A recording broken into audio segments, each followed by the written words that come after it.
Have you ever promised yourself that this month would be different? No unnecessary spending, no random online shopping, no expensive food deliveries, no impulse purchases. But somehow, a few weeks later, your bank account looks exactly the same as it did before. Maybe you've experienced something like this. You get paid on Friday. For a brief moment, you feel rich. You check your bank balance and think, this is it. I'm finally going to save money. Then Saturday arrives. You order food, buy a few things online, maybe upgrade something you didn't really need.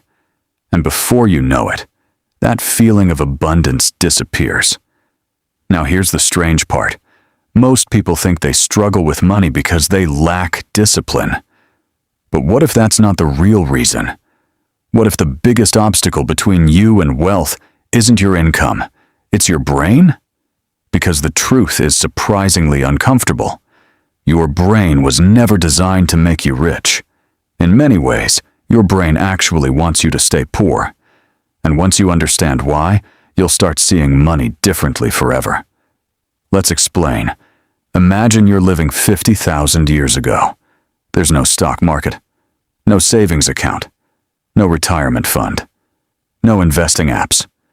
Your biggest challenge is simple. Stay alive. Find food. Avoid danger. Make it to tomorrow.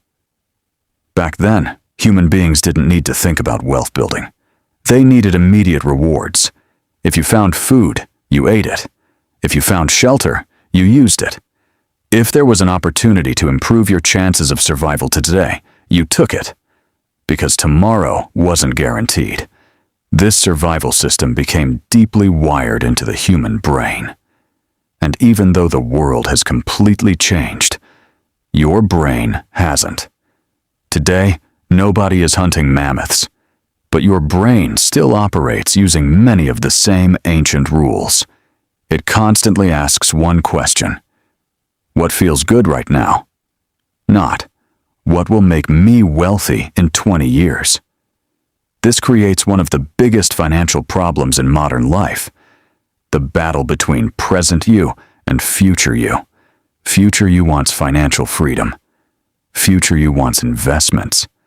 Future you wants a paid-off house. Future you wants options. But present you wants the new phone, the expensive sneakers, the weekend trip, the late-night food delivery. And the problem is that present you always has a louder voice.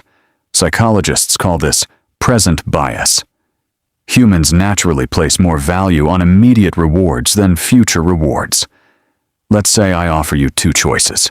You can have $100 today, or $120 next month. Logically, waiting 1 month makes sense. It's more money. But many people still choose the $100 today. Why? Because immediate rewards feel emotionally powerful. Future rewards feel abstract. Your brain treats today as real. Tomorrow feels like a suggestion. Now think about investing. You put money away. Nothing exciting happens. No dopamine rush. No instant reward. No celebration. You simply wait. Maybe for years. Meanwhile, spending money creates instant emotional feedback. You get the product. You feel excitement. You experience pleasure. Your brain loves that. This is why building wealth often feels difficult, not because investing is complicated, but because patience is psychologically unnatural. And that's only the beginning. There's another hidden reason your brain fights wealth. Humans are social creatures. For most of history, belonging to the group meant survival. Being accepted mattered. Being rejected could be dangerous. As a result, your brain became extremely sensitive to social signals. Today, social media has amplified this tendency. Every day, people are showing off vacations, cars, luxury watches, designer clothes, fancy apartments, perfect lifestyles. Even if you know it's curated, part of your brain still compares. And comparison creates spending. You don't buy things because you need them. You buy things because they signal status, because they make you feel included, Because they make you feel successful. Here's the irony. Many people spend money they don't have to impress people they don't even know. Think about that. Someone works 40 hours a week, uses their paycheck to buy status symbols, then works another 40 hours to pay for those status symbols.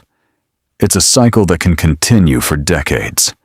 The brain interprets social approval as a reward, so every time you spend to look successful, you're feeding a psychological craving.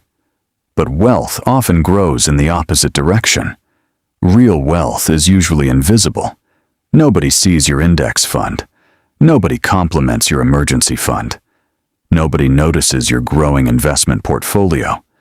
But those invisible assets are often what create financial freedom. This is why many wealthy people don't necessarily look wealthy, and many people who look wealthy aren't actually wealthy. One group buys appearances, the other buys assets. The difference becomes enormous over time.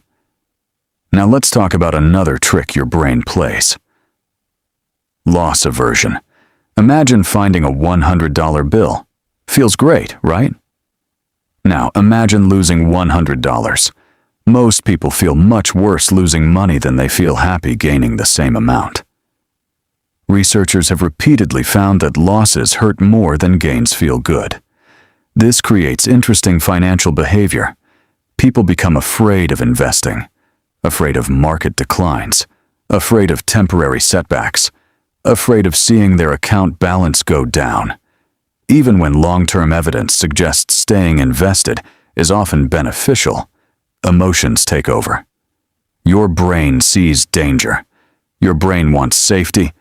Your brain wants certainty.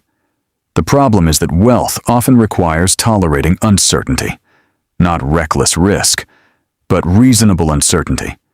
Because growth rarely feels comfortable while it's happening. Imagine planting a tree. For months, it barely changes. Years pass. Progress seems slow. But underground, the roots are expanding. Eventually, growth accelerates. Investing works similarly. The early stages feel boring. The results seem invisible. But beneath the surface, something powerful is happening. Unfortunately, many people quit before they experience the benefits, because their brain mistakes patience for failure. Now here's one of the most important ideas in personal finance. Your brain is optimized for survival. Wealth building is optimized for delayed gratification. Those are not the same thing. Your instincts often tell you to consume. But wealth usually comes from ownership. Your instincts tell you to seek comfort. But growth often requires discomfort. Your instincts tell you to focus on today. But wealth is created by thinking years ahead. This explains why earning more money doesn't automatically solve financial problems. Many people believe, if I made twice as much money, everything would be fine. But countless examples prove otherwise. People get raises. Their spending increases. They earn more. They spend more. The cycle continues. This phenomenon is called lifestyle inflation. As income rises, expenses rise with it. The finish line keeps moving. The brain quickly adapts to improvements. The car that felt exciting becomes normal. The apartment that felt luxurious becomes average. The salary that once seemed huge becomes expected. Psychologists call this hedonic adaptation. Humans get used to almost everything, which means chasing happiness through spending can become an endless game. There is always a bigger purchase, a better car, a nicer vacation, a newer gadget. But lasting wealth comes from creating a gap between what you earn and what you spend, not from endlessly increasing consumption. Now you might be wondering, if our brains are wired this way, are we doomed? Not at all. The goal isn't to fight your brain. The goal is to understand it.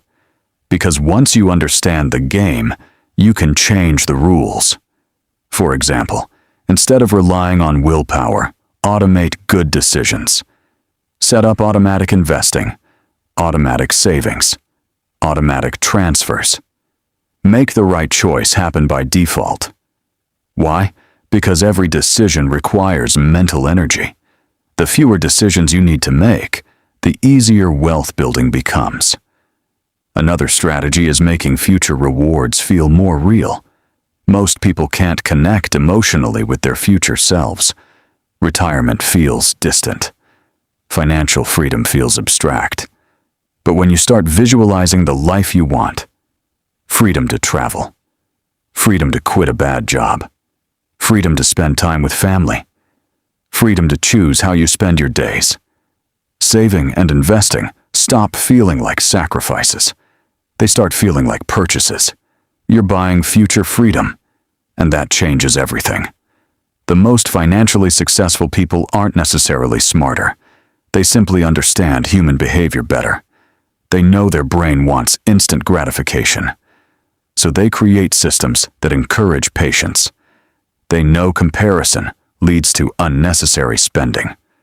So they focus on personal goals instead of social status. They know fear can sabotage investing. So they stick to long-term plans. In other words, they don't try to be perfect. They design their environment to work with human psychology. And that's the real secret. Financial success isn't just about money. It's about behavior. It's about understanding the invisible forces influencing your decisions every day. Because the biggest battle isn't happening in your bank account. It's happening in your mind. Your brain wants comfort. Your brain wants pleasure. Your brain wants rewards today. But wealth belongs to people who learn to balance today's desires with tomorrow's opportunities. So the next time you're tempted to make an impulse purchase, ask yourself one simple question. Is this helping present me or future me? And the people who become wealthy aren't necessarily the ones who earn the most. They're often the ones who learn how to manage the brain they already have. Your brain may not be designed to make you rich,